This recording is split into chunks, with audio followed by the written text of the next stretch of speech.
Kolbrin, Book of Wisdom, Chapter 10, Neighborly Living.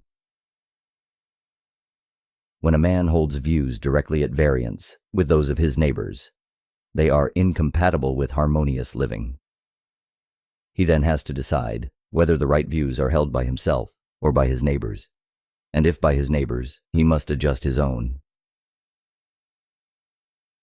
However, if he sees that the views held by his neighbors are wrong, or corrupt and degenerate, and he fears he may fall under their influence, he must depart without delay.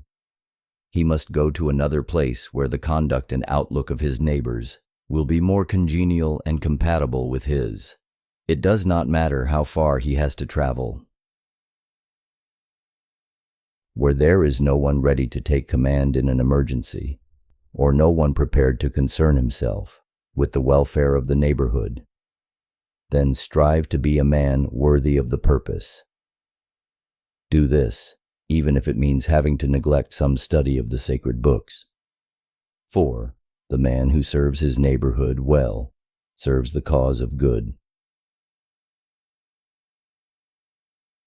As the whole man suffers for the errors of the hand or tongue, so shall the whole congregation of the righteous suffer for the misdeeds of any one of their number. If a member commits a wrongful act, then the others shall put it right. This is so that every man shall have a feeling of responsibility towards the whole, and that the good name and reputation of the whole shall not suffer for the acts of one person. It may be no great wrong if one neighbor gives comfort to another who has committed some misdeed, but if a neighbor aids another in a wrong, or covers it for him, he is no better than the wrongdoer. To comfort and to condone are things far apart. Whatever the problems of your neighborhood, do not isolate yourself from them, for if they concern the welfare of others, they are your concern. Strive to be on friendly terms with all your neighbors, and if you fail, let it not be said that the fault lies with you. If you have a neighbor in need, do not be tardy in going to his assistance. If you are not in a position to help, show that you are not indifferent to his predicament.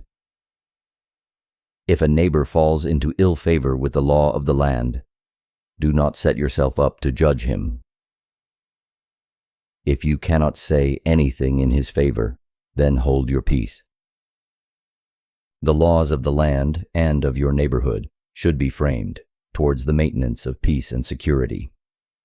Therefore, it is your duty not only to abide by them, but also to uphold them. Good laws do not need enforcing among the good, for their goodness declares itself to all.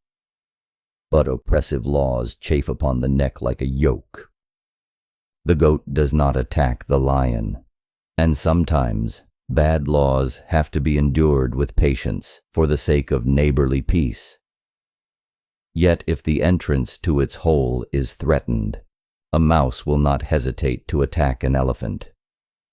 And men are no less courageous.